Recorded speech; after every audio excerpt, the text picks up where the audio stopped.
हमारा ब्रिलियंट खातून है और मुझे आज जिन्होंने रिसीव किया वो अमारा थी CTO, उनसे मेरी पहली भी मीटिंग हुई थी। बड़ी अच्छी ट्रैफिक पे उन्होंने मैंने जब उनको कहा कि लाहौर की ट्रैफिक को इम्प्रूव करना है तो शी वॉज इंस्ट्रूमेंटल। अगर है तो स्टेज पे आ जाए, दुनिया को देखना चाहिए। हमारा आ जाओ। ये देखें ट्रैफिक वार्डन्स माशाल्लाह जो आ रही हैं, ये मेरे उसको कॉन्वॉय को लीड कर रही थी माशाल्लाह, मोटर बाइक्स चला रही थी। और अनूश जो SSP हैं, सिद्रा खान SP हैं, शाजिया ASP हैं, काइंडली सब स्टेज पे आएँ। मैं देखना चाहती हूँ और मैं चाहती हूँ लोग भी आपको देखें। कम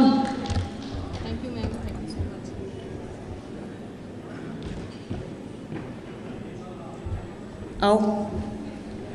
मैं इतनी खुश होती हूँ, कल मैं सरगोदा गई हुई थी, वहाँ पे मैंने पुलिस ऑफिसर्स देखी, यंग माशाल्लाह एंटरप्राइजिंग ख़वातीन।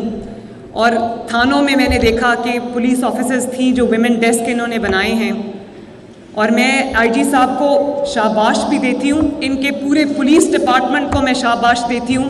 इन्होंने ख़वातीन की ट्रेनिंग करके उनकी इंडक्शन किया और इन्होंने मुझे इनका प्रोग्राम है जिसमें ये मुझे बुलाना चाहते हैं। तो मैंने इनको ये कहा, मैंने कहा मैं ज़रूर आऊँगी, लेकिन मेरे लिए पहले एक पुलिस की वर्दी सिलवाएं, मैं वो यूनिफॉर्म पहन के आना चाहती हूँ।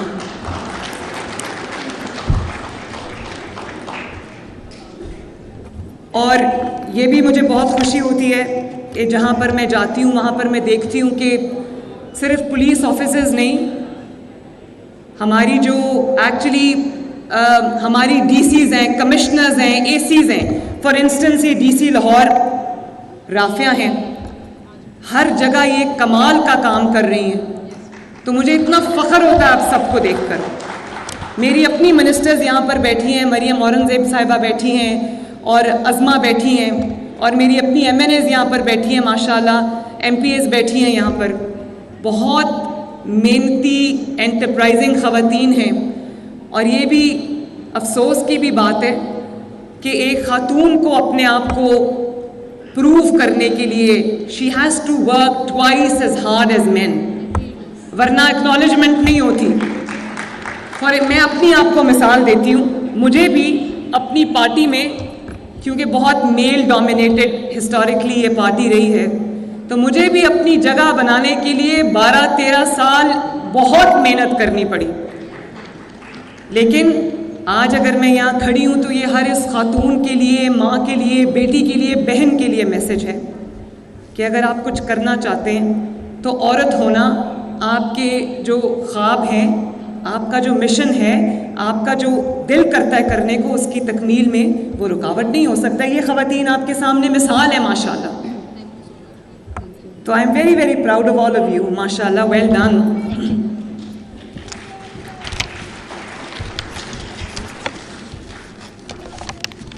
और अभी हमने ये सेफ्टी ऐप लॉन्च की है, नेवर अगेन। इसके पीछे पूरी हमारी एक हिस्ट्री है, ख़वातीन को क्या फेस करना पड़ता है, क्या प्रॉब्लम्स फेस करनी पड़ती हैं। मैंने भी वो प्रॉब्लम्स फेस किए हैं टू बी ऑनेस्ट। जो हैरेसमेंट होती है, बड़ा आसान टारगेट एक खातून होती है। मैंने भी जलसों में आवाज़ें जो कसना होता है, जेल में जो एक ह्यूमिलिएटिंग सलूक होता है, मैं भी डेथ सेल में रह कर आई हूँ। तो अच्छा है मेरी ट्रेनिंग हो गई है, मुझे सख्त जान बना दिया है, तो मैं अपने मुखालिफिन का शुक्रिया अदा करती हूँ। लेकिन मुझे अंदाज़ा है कि ये किस किस मराहिल से गुज़र के ये ख़वातीन यहाँ पर पहुँची हैं, जो मेरे सामने बैठी हैं और जो स्टेज पे खड़ी हैं। मैं भी उनमें से एक। और ये एक माइंडसेट का जो मुकाबला करना पड़ता है, वो एक आसान बात नहीं है। ये जो स्ट्रगल्स हैं इनकी, कुछ ऐसी हैं जो कौम के सामने हैं, कुछ ऐसी स्ट्रगल्स हैं हर खातून की, वो लोगों को नज़र नहीं आती। तो मैं इसलिए इनको अनसंग हीरोज़ कहती हूँ। मैं ये चाहती हूँ, मेरा ख्वाब ऐसा पंजाब है इसमें विमेन एम्पावरमेंट पे बहुत तकरीरें होती हैं। मैं वो खाली तकरीर नहीं, मैं पहले काम करके आई हूँ, फिर मैं आज विमेन एम्पावरमेंट में आपके पास पैकेज लेकर आई हूँ। मैंने अपनी पहली तकरीर में कहा था कि मेरी रेड लाइन है कि ख़वातीन को हरासा करना, हैरेसमेंट मेरी रेड लाइन है। और उसके अलावा कहीं पर अगर किसी खातून से कोई ज़्यादती होती है वो भी मेरी रेड लाइन है।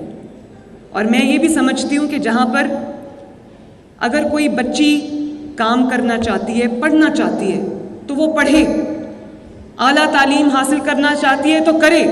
कोई खातून पुलिस फोर्स में आना चाहती आए, ट्रैफिक डिपार्टमेंट में आना चाहती आए, डीएमजी में आना चाहती आए, डॉक्टर बनना चाहती है बने, इंजीनियर बनना चाहती है बने, आईटी में करना चाहती है करे। और अगर वो चाहती है कि वो अपने घर से बैठकर वो फ्रीलांसिंग करे तो करे।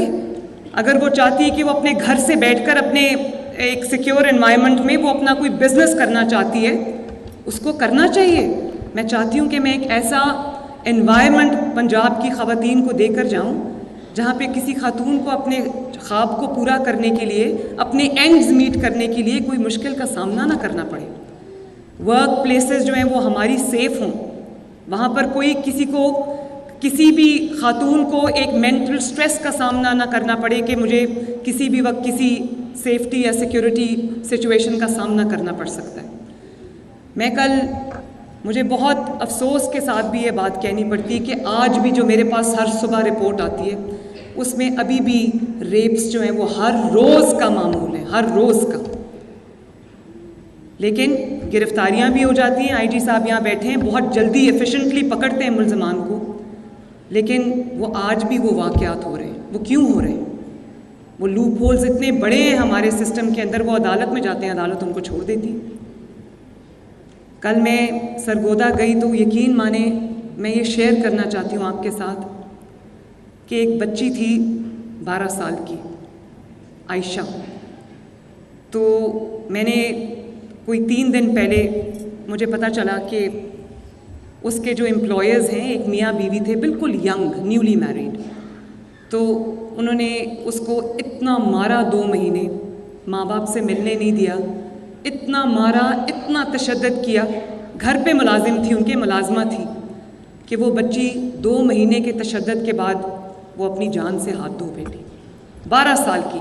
अब जिनकी बेटियां हैं, जिनके बच्चे हैं, वो ज़रा थोड़ा इमेजिन करें, अपनी बच्चों को सामने रखें। तो मैंने आईजी साहब से बात की, इन्होंने 72 आवर्स में उनको, जो मुल्ज़िम थे, उनको पकड़ा और उसकी तस्वीर मुझे भेजी। कल मैं जब सरगोदा गई, क्योंकि वो सरगोदा की रिहायशी थी बच्ची, तो उसके माँ बाप थाने में, उनसे मेरी मुलाकात हुई। बाय द वे आईजी साहब, थाना बहुत खूबसूरत था आपका माशाल्लाह, पूरा मुझे लग ही नहीं रहा था कि मैं किसी थाने में खड़ी हूँ। और ख़वातीन का अलहदा डेस्क था जिस पे ख़वातीन पुलिस ऑफिसर्स कंप्लेनेंट्स को डील कर रही थी। तो मैं बहुत इस चीज़ को अप्रिशिएट करती हूँ, प्लीज़ कीप इट अप। तो वो मैं जब उधर गई तो वो बच्ची के माँ बाप थे, वो भी छोटी उम्र के थे।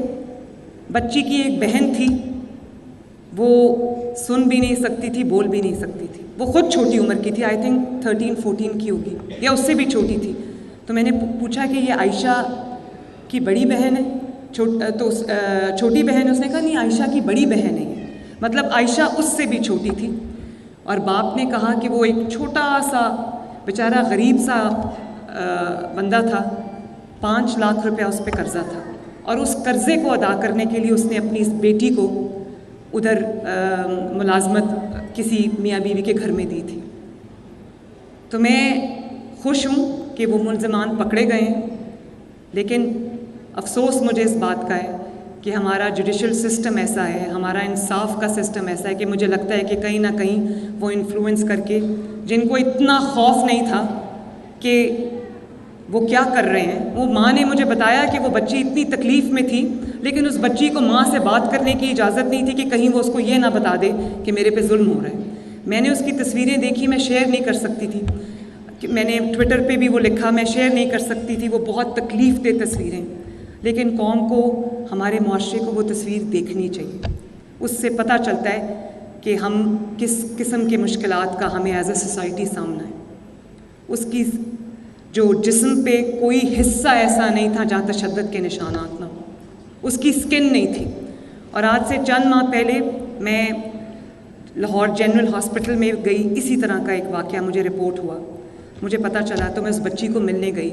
आप यकीन करें, उस पर इस कदर बुरी तरह तशद्दुद हुआ था कि उसकी ये इस फेस की स्किन नहीं थी, उन्होंने जलाई हुई थी उसकी स्किन, और स्टील के किसी रॉड से उसको मारा था, उसके दांत टूटे हुए थे, और उसके भी यंग माँ बाप थे, यंग सी बच्ची थी 10-12 साल की। तो मैंने अपने लॉ डिपार्टमेंट को ये कहा है कि इस पे फ़ौरन लेजिस्लेशन करें, और सिर्फ लेजिस्लेशन नहीं करनी, पाकिस्तान का मसला लेजिस्लेशन नहीं है। पाकिस्तान में अगर लेजिस्लेशन होती है तो उसकी इम्प्लीमेंटेशन नहीं होती। तो मैंने उनको कहा है कि कोई भी जो जुवेनाइल, कोई भी बच्चा या बच्ची एक सर्टन एज से पहले इस तरह से वो मुलाजिमत, उनको मुलाजिमत में लेना सख्त जुर्म है और उस पर बहुत बड़ी सज़ा मिलेगी।